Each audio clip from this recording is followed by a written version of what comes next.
सरकार नल जल के नाम पे टैक्स लेने के लिए लिखी है, सरकार स्ट्रीट लाइट के नाम पे टैक्स लेने के लिए लिखी है।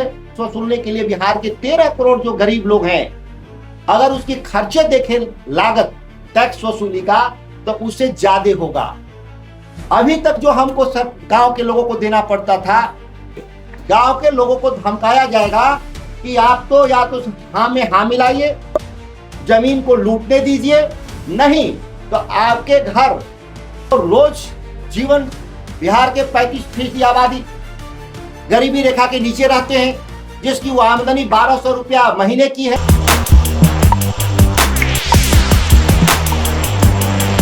बिहार सरकार के कैबिनेट में पास हुआ है एक ऐसा बिल जिससे पूरे राजनीति में हलचल मच गया है। नमस्कार, मेरा नाम है कुणाल, वही सब देख रहे। आपको बता दें कि बिहार सरकार के कैबिनेट में नया टैक्स पास हुआ है जिसका नाम है होल्डिंग टैक्स। आपको बता दें कि होल्डिंग टैक्स जो है गांव में लगेगा। गांव के आप घर बनाए हैं उसका टैक्स देना होगा, गांव में आप दुकान खोले हुए हैं उसका टैक्स देना होगा। आपको बता दें कि टैक्स की न्यूनतम राशि जो है 50 रुपये से अधिक से राशि जो है 5000 तक है। इस पर सुधाकर सिंह क्या कुछ कह रहे हैं, जो कि बक्सर से आरजेडी के सांसद हैं, किस तरह से बता रहे हैं कि अंग्रेज वाला शासन फिर से लागू हो जाएगा अगर ये टैक्स लागू होता है बिहार में। तो सुनिए पहले सुधाकर सिंह क्या कुछ कह रहे हैं। आज बिहार में सरकार ने गांव में रहने वाले लोग, गरीब लोगों पर पंचायती राज कानून को बदल करके इस तरह का टैक्स लगाने का काम किया है जिसकी तुलना मैंने मुगल काल और केरल में जो पुरानी सरकार थी, राजाओं की सरकार में जो था, उस जैसा यह टैक्स है।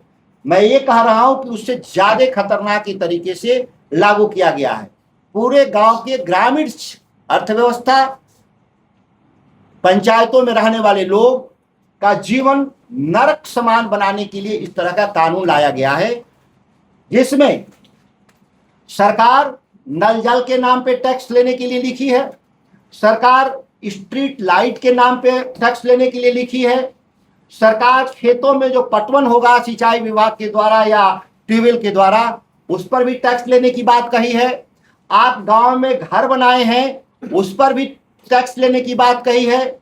अगर आप रेहड़ी खोमचा ठेला भी लगाते हैं, मोची का भी काम करते हैं, या आप टमाटर और अंडे की दुकान खोलते हैं, ऐसे लोगों पर भी सरकार टैक्स लगाने की बात कही है।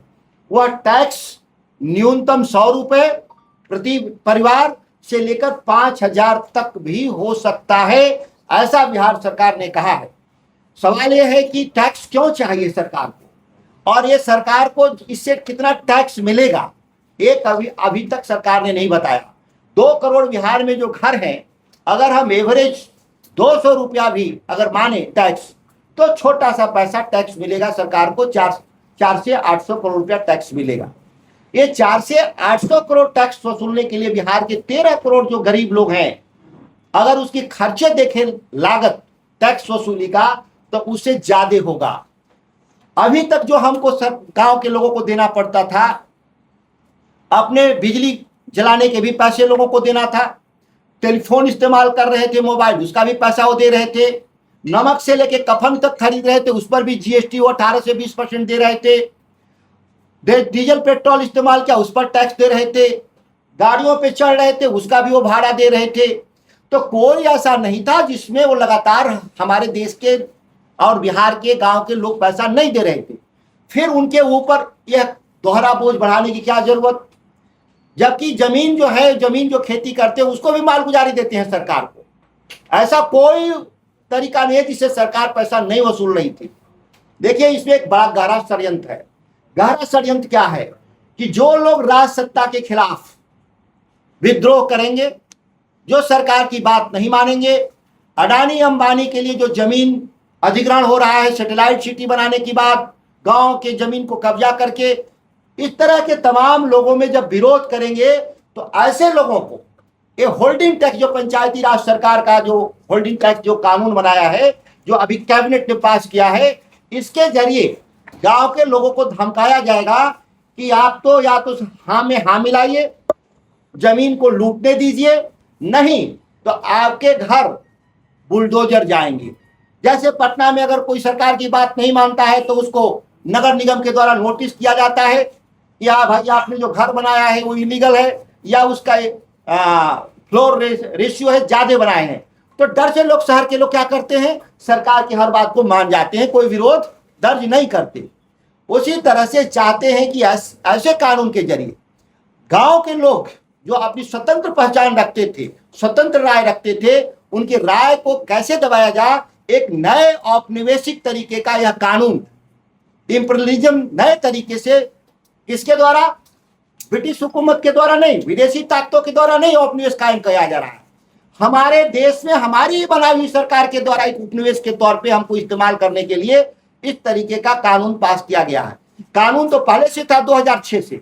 आश्चर्य है कि यह नियम आज क्यों पास किया गया। टैक्स लगाने का अधिकार पंचायती राज कानून में तो 2006 से था। फिर ये आज 26-20 साल बाद कैसे याद आ गया सरकार को कि गांव के लोगों से जो रोज जीवन, बिहार के 35% आबादी गरीबी रेखा के नीचे रहते हैं, जिसकी वो आमदनी 1200 रुपया महीने की है, वो उसके पहले ही उसके खर्चे नहीं जुटते थे। अगर 1200 रुपया है तो प्रतिदिन कितनी आमदनी हुई, 40 रुपया से भी कम। अब उन लोगों से आप उम्मीद कर रहे हैं कि अब वो लोग टैक्स सरकार को भरेंगे, जिस घर में रहते हैं उसका, जो गली में लगा है बिजली के खंभे उसका, जिस पर वो क्या बोलते हैं कि जो खेतों में पटवन करते हैं उसका। ये अलग है, ये अलग से लगाएंगे। पहले से जो दे रहे थे वो तो दे ही रहे थे। ये सब अलग से टैक्स लगाने के लिए जो सरकार ने पूरे बिहार के स्तर पे जो कानून पास किया है, इससे केवल कोई समाधान भी नहीं है। अगर इससे समाधान होता, बिहार की जो अर्थव्यवस्था, माली हालत खराब है, दिवालिया के कगार पे है, अगर उससे सुधरता तो वो भी हम लोग देने के लिए बिहार के लोग दूसरे तरीके से भी पैसा आपको दे सकते थे।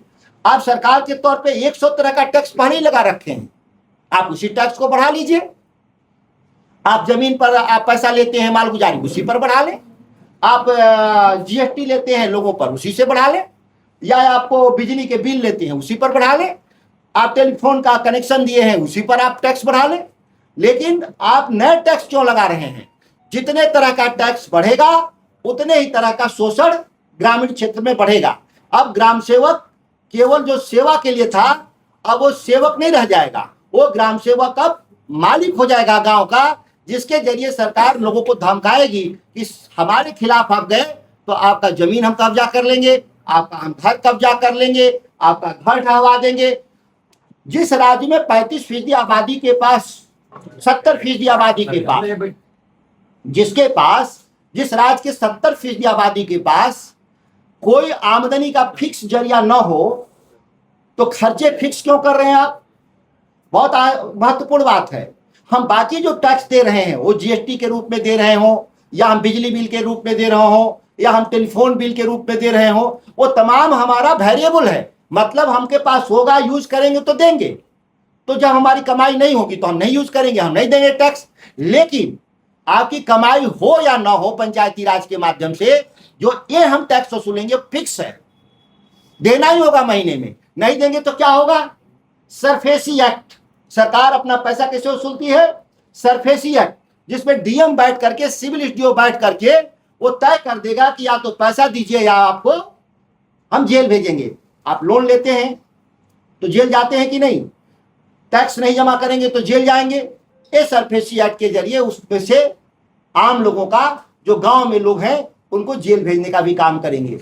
ये इस तरह। तो सुना आपने सुधाकर सिंह क्या कुछ कह रहे थे कि अगर ये टैक्स लगता है तो अंग्रेजों वाला शासन जो है वो लागू हो जाएगा, क्योंकि अंग्रेज पहले गांव में वसूल करते थे। अपने घर पर टैक्स देना होगा, अपने दुकानों पर टैक्स देना होगा, अपने पेट्रोल टंकी खोला उस पर टैक्स देना होगा, आप कुछ भी छोटा मोटा काम करते हैं उस पर भी टैक्स देना होगा। और समझ जाइए कि जिनकी आमदनी नहीं है वो कहाँ से टैक्स देंगे। अब देखना होगा कि बिहार सरकार क्या इसमें संशोधन करती है या फिर ऐसे ही बिल जो है वो गांव के लोगों पर चिपका देती है। बहुत बहुत धन्यवाद। चैनल को सब्सक्राइब करें, स्विच को लाइक करें।